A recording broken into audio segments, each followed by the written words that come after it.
नमस्कार दोस्तों, मैं पोखरराम बामणिया आपका पुनः इस YouTube चैनल के ऊपर हार्दिक स्वागत और अभिनंदन करता हूं। तो इस वीडियो के अंदर हम विषाणु या वायरस के बारे में डिस्कस करने वाले हैं। तो देखिए, जो विषाणु है इसी को इंग्लिश में वायरस कहा जाता है और यह एक ऐसा जीव है जो अकोशिकीय जीव होता है। विषाणु का सामान्य अर्थ देखें तो विष का अणु, मतलब ऐसा जीव जिसके अंदर विषैला तरल भरा हुआ होता है, इसको हम कहेंगे विषाणु। खोज करने वाले वैज्ञानिक थे इवानोव्स्की। उन्होंने सबसे पहले तंबाकू का एक पौधा है जिसमें मोजेक रोग, तंबाकू के अंदर जो मोजेक रोग होता है उसके रोगाणु की पहचान की और उसका जो रोगाणु था उसी को इन्होंने है वो वायरस नाम दिया।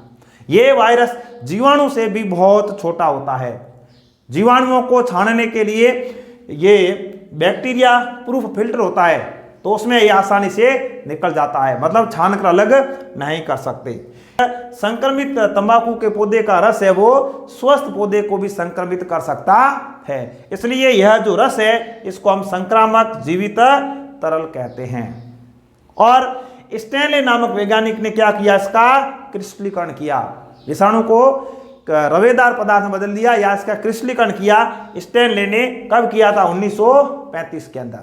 यदि हम विषाणु के एक कण की बात करें, विषाणु का जो एक कण है उसको विरियन कहा जाता है।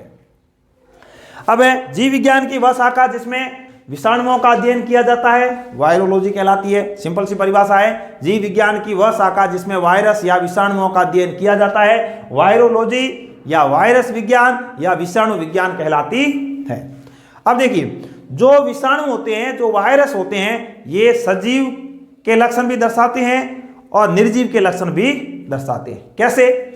जब कोई विषाणु होस्ट कोशिका से बाहर होता है, जब कोई विषाणु होस्ट कोशिका से बाहर होता है तो वह निर्जीव के गुण दर्शाता है, लेकिन जैसे ही वो होस्ट कोशिका के अंदर प्रवेश कर जाता है तो वह क्या करेगा, होस्ट कोशिका की जो भी मशीनरी है, जो उसका सिस्टम है, उस सिस्टम को वो काम करेगा अपनी कॉपी बनाने के लिए और फटाफट अपनी कॉपी तैयार करता है और अपनी कॉपी बहुत अधिक संख्या में होने पर उस होस्ट को ये मार देता है। वह होस्ट जिसके अंदर इसने वृद्धि की है उस होस्ट को ही यह मार देता है या उसकी मृत्यु का कारण बनता है। तो इस तरह से यह सजीव और निर्जीव दोनों प्रकार के गुण दर्शाता है। इस कारण इसे सजीव और निर्जीव के बीच की योजक कड़ी कहा जाता है। योजक कड़ी किसे कहते हैं? वायरस या विषाणु को कहा जाता है सजीव और निर्जीव के बीच की योजक कड़ी। अब यदि हम इसकी संरचना के बारे में बात करें तो इसमें दो इंपॉर्टेंट संरचना पाई जाती है। एक इसके सिर, ऊपर का जो भाग है, सिर वाला भाग है, उसके चारों ओर प्रोटीन का एक आवरण पाया जाता है। प्रोटीन का जो आवरण होता है उसको कैप्सिड कहा जाता है और कैप्सिड की इकाई के बारे में बात करें तो इसको कैप्सोमियर कहा जाता है। और इसका जो केंद्रक वाला भाग है उसमें जेनेटिक मटेरियल पाया जाता है, आनुवांशिक पदार्थ पाया जाता है और यह आनुवांशिक पदार्थ या तो डीएनए होगा या आरएनए होगा। कहने का मतलब डीएनए और आरएनए दोनों एक साथ नहीं हो सकते। सामान्यतः जो पादप विषाणु होते हैं उनमें सिंगल स्टैंडर्ड आरएनए पाया जाता है, एक सूत्री आरएनए पाया जाता है। यदि हम जंतुओं की बात करें तो जंतुओं के अंदर सिंगल स्टैंडर्ड आरएनए और सिंगल स्टैंडर्ड या डबल स्टैंडर्ड डीएनए पाया जाता है। इसका मतलब ये हुआ कि जो आरएनए होता है वो पादप विषाणुओं के अंदर पाया जाता है, जबकि जंतु कोशिकाओं के अंदर आरएनए और डीएनए दोनों मिल सकते हैं या दोनों पाए जाते हैं। देखिए, नेक्स्ट हम बात करते हैं कि जो डबल स्टैंडर्ड डीएनए है वो पाया जाता है जीवाणुभोजी के अंदर।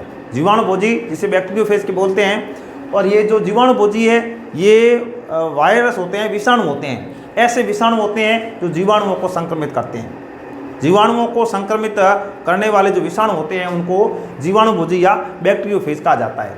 सिंगल स्टैंडर्ड जो आरएनए है ये पोलियो वायरस के अंदर, टीएमवी टोबैको मोजेक वायरस के अंदर, कोरोना वायरस जो भी हाल फिलहाल 2-3 साल चला था, और एचआईवी जो कि एड्स के लिए जिम्मेदार है। ये जो वायरस है इस वायरस के अंदर है वो सिंगल स्टैंडर्ड या एक सूत्री आरएनए पाया जाता है। अब इसके अलावा जो विषाणु जनित रोग है इनके बारे में बात करें तो जंतुओं के अंदर कुछ पाए जाने वाले रोग है, मम्प्स है, चेचक, हर्पीज, इन्फ्लुएंजा और एड्स। और एड्स के लिए यह वायरस हमने अभी बात की है HIV, जिसके अंदर सिंगल स्टैंडर्ड RNA पाया जाता है। अब यदि पादप रोगों के बारे में बात करें तो पादपों के अंदर मोज़ेक का बनना, पत्तियों का मुड़ना, पत्तियों का कुंचन, उनका पीला होना, पत्तियां बूनी रह जाना और विकास का अवरुद्ध होना, ये सभी है वो पादपों के अंदर पाए जाने वाले विषाणु जनित रोग होते हैं। नेक्स्ट हम बात करते हैं विरोइड।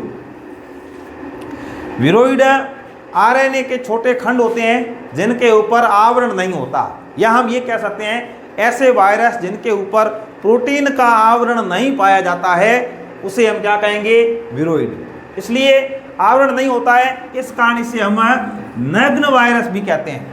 नंगा वायरस मतलब इसके चारों ओर प्रोटीन का आवरण नहीं पाया जाता है। हमने वायरस की जब संरचना पढ़ी थी तब हमने बात की थी कि कैप्सिड नामक एक आवरण पाया जाता है। क्या पाया जाता है, कैप्सिड नामक एक आवरण पाया जाता है, वो विरोइड के अंदर एब्सेंट होता है या नहीं पाया जाता है। क्योंकि ये वायरस से छोटे होते हैं, इनमें सिंगल स्टैंडर्ड RNA पाया जाता है, लेकिन वो वृत्ताकार होता है, गोलाकार होता है। खोज करने वाले वैज्ञानिक का नाम है डाइनर नामक वैज्ञानिक ने वो विरोइड की खोज की थी। और ये भी पादपों के अंदर रोग उत्पन्न कर सकते हैं। पोटैटो स्पिंडल ट्यूमर नामक रोग है वो पादपों के अंदर इस विरोइड के द्वारा उत्पन्न किया जाता है।